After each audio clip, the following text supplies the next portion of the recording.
ఎన్నిసార్లు పాదరక్షతో పహరించిన ఆ కోటికే రాకమా ఎతన దాసుడైన కర్మడు ఎన్నిసార్లైనా వస్తాడు, ఎన్ని అవమానాలైనా భరిస్తాడు. కానీ ఈసారి పందెం ఆలితో కాదు, ఐశ్వర్యంతో కాదు. మరి త్రేతాయుగ ధర్మ ప్రకారం ఆస్తిపై హక్కు 14 ఏళ్లు వదులుకుంటే శాశ్వతంగా వదులుకున్నట్లే. అందుకే కైకమ్మ రాముడిని 14 ఏళ్లు అరణ్యవాసానికి అంపింది. ఆయు ప్రమాణ క్షీణత వల్ల అదే కలియుగంలో 12 ఏళ్ళు అవుతుంది. మన ద్వాపరానికి అది 13 ఏళ్ళై. అందుకే 12 ఏళ్ళు అరణ్యవాసం, 1 ఏడు అజ్ఞాతవాసం. ఆ అజ్ఞాతవాసంలో బయటపడితే తిరిగి అరణ్యవాసం.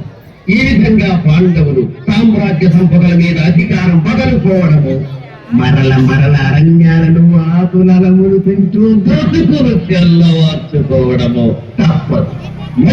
మామ సముచితమైన సమాలోచన. కన్నుడు మంచి పనులైతే ఏమో కానీ ఇటువంటి వంచన పనులన్నీ మామకు ఎల్లతో పెట్టిన విధంగా ప్రభు క్రీడాశక్తుడైన కితవరి ధర్మనందనుడు ఇంద్రప్రస్థం చేరేలోపుగా ప్రోద్యోదాహ్వానం అందించు. అతని రాక తప్పదు, మన గెలుపు తప్పదు. మామ ధర్మమూర్తికి ఇది సహించకపోవచ్చు, కానీ పగ రాచిన పొయ్యి మండకుండా ఉంటుందా?